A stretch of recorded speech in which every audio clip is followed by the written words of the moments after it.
Harlem 411 on the go. This is Keziah Glow, and I have Byron Hurt here with me.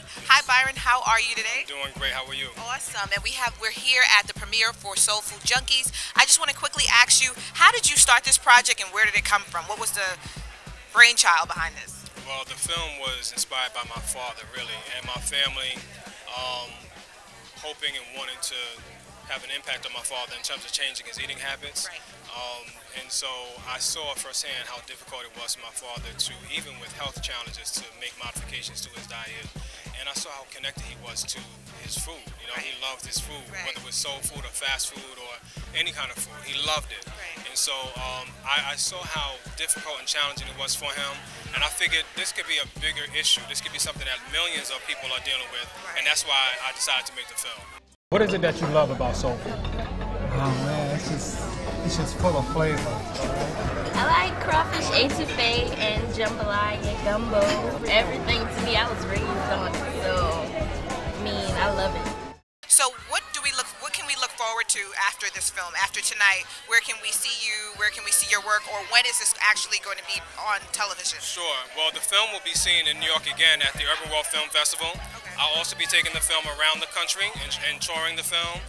There's a program called ITVS Community Cinema, and they're going to be showing the film all over the country in 100 cities for a community engagement plan, and it's also going to air nationally on PBS on January 14, 2013. Okay. So people will have an opportunity to see the film, and I hope that as many people as possible see it, because I think we need it. I think we need this film.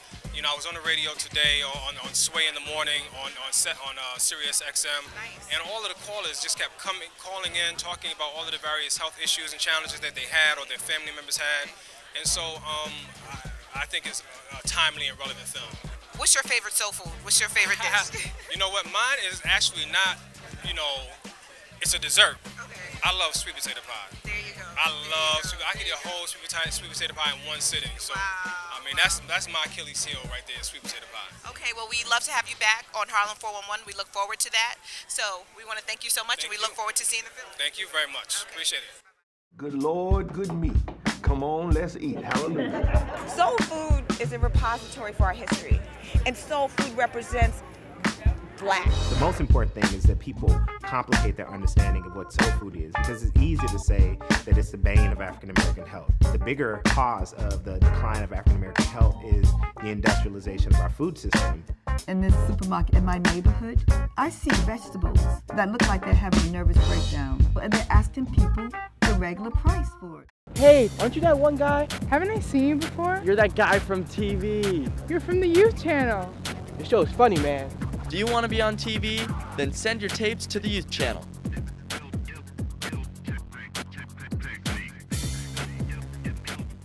If I had the chance to have a show on Youth Channel, it would be a comedy show about the workplace and the challenges that people have there.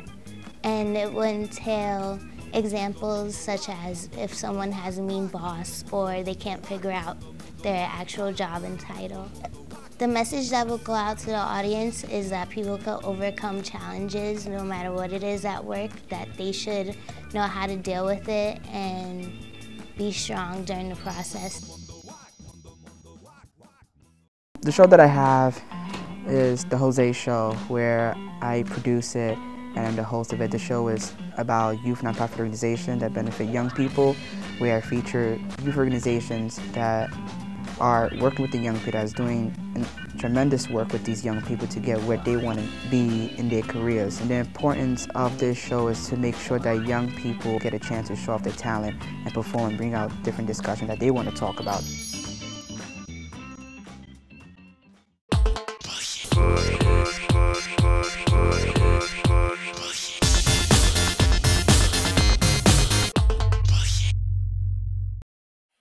The legendary Sonia Sanchez with us today at the premiere of Soul Food Junkies. Sonia, we are so delighted to have you. You're a poet, activist, mother to all of us. Well, how do you feel about where we've come, where we were and where we've come, what we see in Harlem, what we're eating, what we're doing to ourselves? Any words for our people? Well, I just want to say that one of the ways that we have survived in this country has been that we always had what I call good food. you know, food that nourished us, which meant when I was growing up in Harlem, we didn't eat frozen food. We went to the corner store and got some fresh vegetables, or we went to the supermarket and got fresh vegetables. You know, when I was, they were talking about good food. I realized that we grew up in Harlem with very little meat. We ate fish on Fridays. We ate mostly vegetables and rice and peas and beans and soups, whatever, which is very healthy. I think that we lived and we looked in a much more healthy. I think with the advent of frozen everything, right? With the advent also too of somewhat the kind of very astringent poverty that has really hit our communities that we're not talking about. We tend to eat what I call foods that are probably unhealthy for us, but they fatten us up. Right. So we eat a lot of white bread, you know, and a lot of junk food also too. Very. And I know when I used to take my children to the movies on Saturdays when they were little, you know, you pass by McDonald's, you pass by someplace, and you see whole families in there. And I was stricken by this woman with a high chair with this little tiny baby, and she was chewing the hamburger and then putting it in her baby's mouth, and I thought, my God, you know, look at that. Because it is cheaper to buy that food. It's not healthy for us, but it's cheaper to buy it, and you can feed a family out. About 25 years ago, I was on a plane, and they had this thing about health, and they said white Americans are dying at an alarming rate of cancer in America, but African Americans at a very low rate. You know, so, but then about a couple of years ago, what do you see? It had changed. Yes. You know, we are dying at an alarming rate, you know, with diabetes right behind that, and that has got to do with diet. So that's why when our dear brother Byron asked me to come and be a part of the film, I said, well, I'm not being disrespectful, my dear brother. I don't eat soul food. And he said, I said, but I'm trying to make eating correctly soul food. Right. So therefore, we will all at some point say, yeah, I do eat soul food. But I said we can make it the same kind of thing of just making it healthy. When you want to engage in the kind of 21st century genocide, all you have to do is continue to do what we're doing, which is deprive people of access to healthy food. What we're doing is an attempt to be able to bring healthy food into those communities in a number of different ways. I run my own farmers market now. Come there and get y'all fresh produce if y'all in Chicago. But also it has to be combined with education.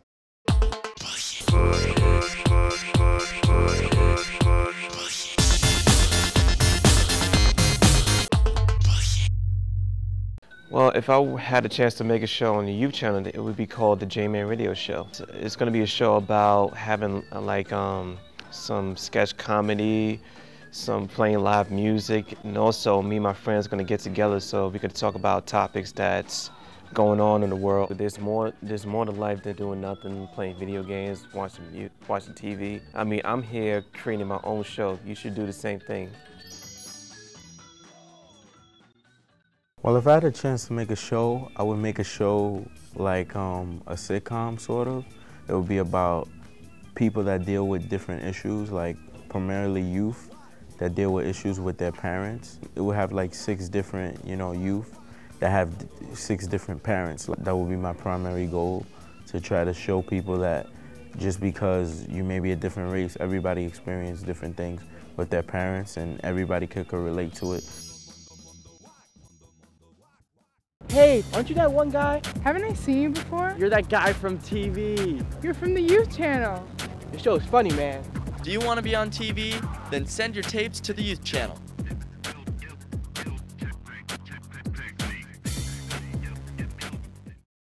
Black folk locked in cages. If I get wasted and you get wasted, what we gonna do about the next generation? Capitalism was invented by the white boys. Even prison was invented by the white boys. So you better watch out for them white boys. You the snort white boy, white girl, or white horse. Up north racing, down south racing. Same government leaders just change places. $7 trillion on Wall Street wasted. How much more they gonna spend on the spaceship? I gotta face it, you gotta face it. Soon everybody gonna be but naked. How much longer do you think you gon' take it? Still not bringing, still no 40 acres. This is Harlem 411 on the go. We have the legendary N1 from Dead Prez, who is a return guest to Harlem 411. And what have you been up to? What are you doing?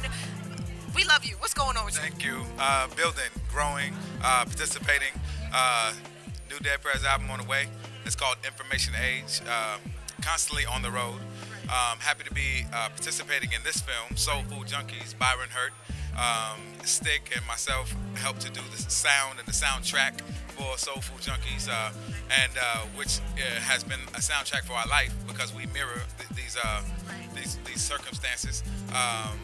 As you interviewed my partner Stick earlier, his RPG Fit Club and that initiative is congruent with what's happening here.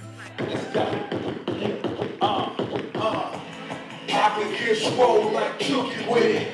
You can get swole like Junkie with it. Come on. You can get swole. You can get swole. You can get swole like Junkie with it. Yeah. Get swole like Junkie with it. So you can get swole like Junkie with it. Look, get swole. You can get swole. Get swole like Junkie with it. My mind is infinite. I think and grow rich. The gym is my religion. I pray on the bench. The reason why I train, I want the power and the strength. Won't stop, won't quit till I'm swole and I'm ripped. What is your diet like? What do you eat like? I guess they call it pesco vegan. I eat fish, but I'm a vegan, which means no dairy and no refined products. Right. And what do you say for anyone who's on the fence or wants to do it, but they're scared to do it, or they want to take that step?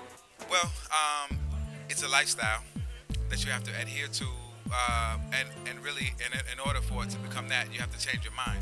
And more than change your diet, you have to change your mind and think about the goal, which is to live a healthy lifestyle for a long time. What's your favorite soul food? Soul food? Your favorite dish? Hot water cornbread. You have it.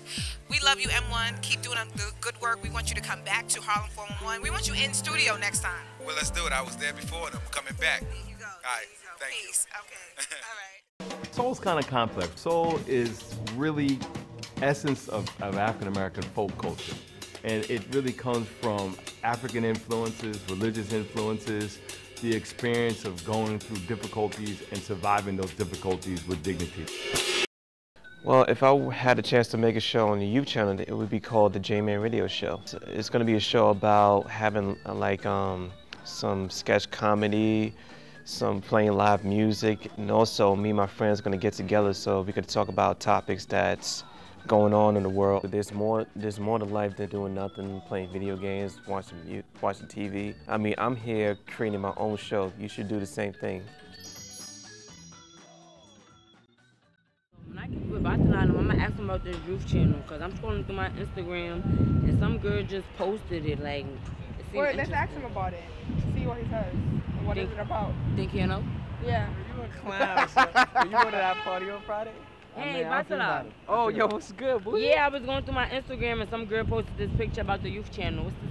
You know anything about it? Ah, right. Youth channel. That's on Manhattan Neighborhood Networks. It's on Time Warner Cable on 34, and if you got Fios, it's on channel 33.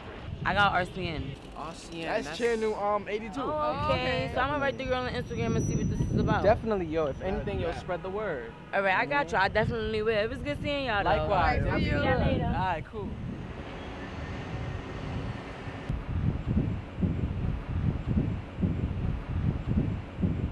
Well, if I had a chance to make a show, I would make a show like a sitcom, sort of. It would be about people that deal with different issues, like primarily youth that deal with issues with their parents. It would have like 6 different, youth that have 6 different parents. That would be my primary goal, to try to show people that just because you may be a different race, everybody experiences different things with their parents and everybody could relate to it.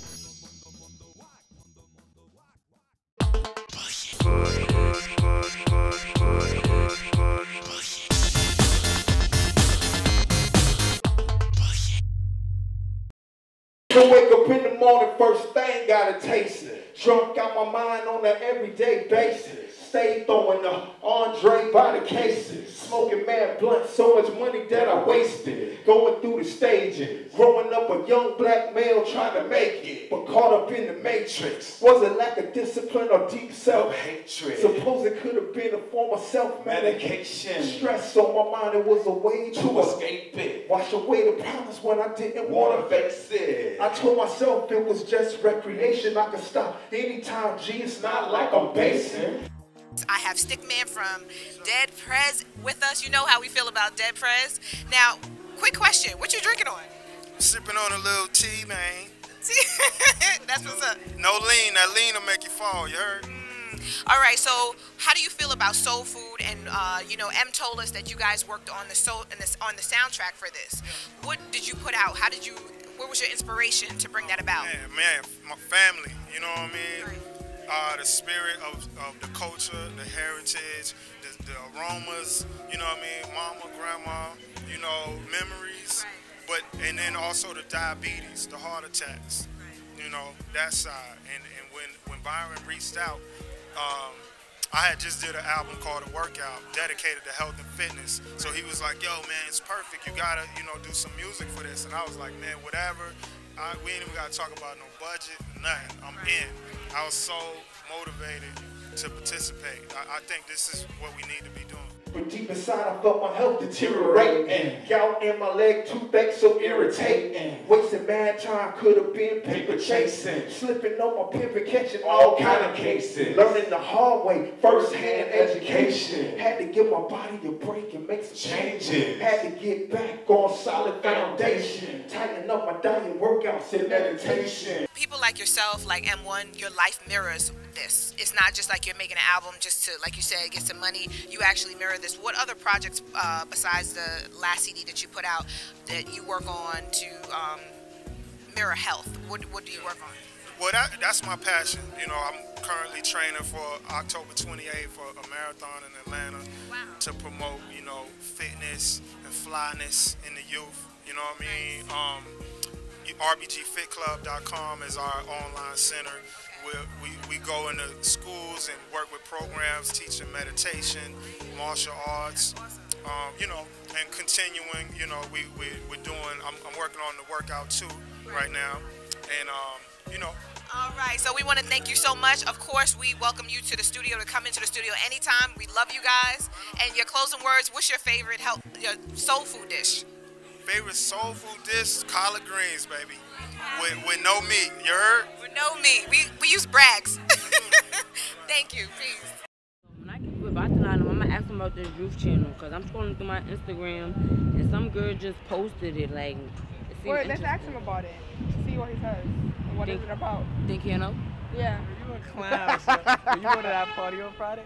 Hey, Untitled. Oh, yo, what's good, boo? Yeah, I was going through my Instagram and some girl posted this picture about the youth channel. What's this? You know anything about it? Right, youth channel. That's on Manhattan Neighborhood Networks. It's on Time Warner Cable on 34, and if you got Fios, it's on channel 33. I got RCN. That's channel 82. Oh, okay. So I'm gonna write the girl on Instagram and see what this is about. Definitely, yo. If anything, yo, spread the word. All right, I got you. I definitely will. It was good seeing y'all. Likewise. I'll see y'all later. All right, cool.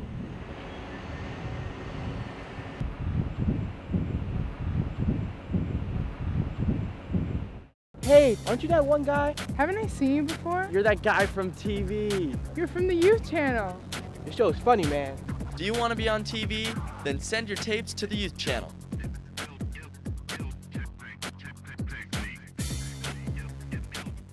If I had the chance to have a show on Youth Channel, it would be a comedy show about the workplace and the challenges that people have there. And it would entail examples such as if someone has a mean boss or they can't figure out their actual job and title. The message that will go out to the audience is that people can overcome challenges no matter what it is at work, that they should know how to deal with it and be strong during the process. At the best moments of the Black freedom struggle, when you had organizations like the Black Panthers, they understood the relationship between developing a Black nation and having healthy diets. In the Nation of Islam, we have referred to a soul food diet as a slave diet. We're at WHCR, which is Harlem Community Radio, but now we have the chance to interview the journalist, the political analyst. I'm getting nervous. I'm getting nervous now. I like to ask the questions. I don't like to be asked questions. But it's dope to be here, isn't it? It is awesome to be here. So what's your take on Soul Food Junkies, and how are you linked to this, and how are you a part of this? Well, it's a beautiful film, first of all. I had the opportunity to see parts of it already, and I'm excited by it. It's a valuable contribution to the public conversation. It's a wonderful documentary. It's a wonderful film. I think it's really going to change the conversation on food, on black health, on black culture, on everything. I'm connected because Byron reached out and asked me to weigh in. You know, I think and talk about cultural issues all the time, and often it's political. And I think sometimes we don't understand that food is political, that our culture is political, that all of it is a political document, a political text. And so my goal and my contribution was to connect some history, some analysis to this culture conversation. And Byron does it better than I can in the stories that he tells. So again, I'm just excited to be a part of it. The term soul food, first of all, does not exist in any documents until around the late 1960s, mid-60s. Soul food kind of emerged when soul emerged, actually, the tradition of cooking in the South. What can we look forward to coming from you? Because I know you work on a lot of projects. I know you're doing a lot of things. What are you working on? Well, we immediately on September 14th, we have an event at Riverside Church. It's me, Angela Davis, Cornel West, Michelle Alexander, and some other activists. And what we're doing is we're calling for a closing of Attica. We're calling for the liberation of all political prisoners. We're calling for radical reform of the criminal justice system. So there'll be discussions, there'll be conversations, panels, organizing, all on the 14th, so we can check that out. Of course, my book, The Classroom in the Cell, came out earlier this year with Mumia Abu-Jamal, political prisoner, wrongfully convicted political prisoner who is still in the dungeon of SCI Mahanoy. So we wrote together, we constructed a book that I think is beautiful, and we want the world to share it. And they can check out Our World with Black Enterprise, which comes on TV1 10 a.m. on Sunday. Great. What can you say to young journalists such as myself, such as Patrick, our camera guy, who are aspiring to be like you? What are some words of inspiration you can give us? Tell a different story, number one. There's a lot of stories about black pathology. There's a lot of stories about black misery, but tell a different story. Every generation learns its freedom songs. It learns its own way to tell a story. This generation has a story to tell. Our generation has a story to tell. Make sure we tell that one and not just try to rehash the stories of the last generation, but also make your own lane. We don't have to, aspire to be on cable news. We don't have to aspire to get one of the 10 jobs that's out there for black folk in the token kind of role. New media allows us to create our own lane. I just started over at Huffington Post Live. Wow. It's basically a 24-hour live streaming network. Yeah. So we can go around cable news. Right. So the next generation of journalists should not look to follow the old blueprint. That is dead. It's as dead as the music industry. Right. You need new models, new modes, but again, a different story. Tell a different story about our struggle, a different story about our people. If we do that, we win. Question for you. What's your favorite soul food dish? Fried chicken. Wait, chicken wings, chicken breast? What? Wings. Fried chicken wings smothered in hot sauce. I don't think you understand the love affair I had. I'm telling you, if I found out today that fried chicken was responsible for the African Holocaust, the breakup of New Edition, 9/11, it wouldn't matter. I would still eat it because that's how much fried chicken means to me. It keeps me warm at night. You know, I'm having a hard time with that right now because I'm trying to give up meat, but the fried chicken wings call me in the middle of the night. I'm tell you, I gave up all. There was a time where I was a vegetarian. I gave up everything, and then one day I got a whiff of those wings, and it just brought. It's like when they put Pookie in the crack house. I was working at a place that sold chicken, and once I did that, I went back. I don't eat anything else. Those chicken wings. They be calling. I got you. Stay strong. Okay.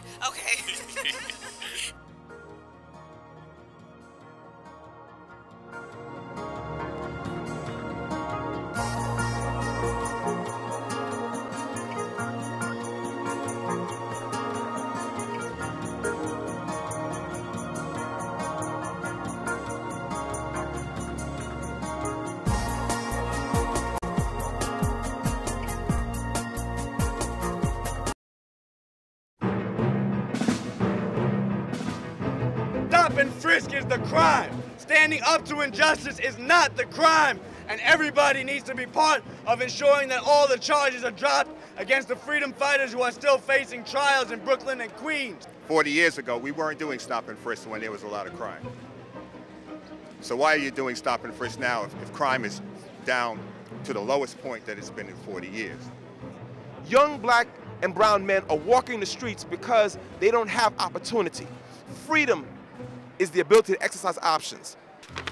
Does freedom even exist anymore in a society of mass incarceration for people of color? On Father's Day, June 17, 2012, there was a silent rally against the policies of stop and frisk. In that rally, there were mothers, politicians, television show hosts, religious figures, and people that were just fed up with the harassment by the NYPD and being subject to racial profiling. I hope all of you individuals that are watching this show right now realize that it's important to fight for your rights. Equality isn't a privilege, it's a right that all human beings are entitled to. So with no further ado, this is the Stop and Frisk Father's Day March.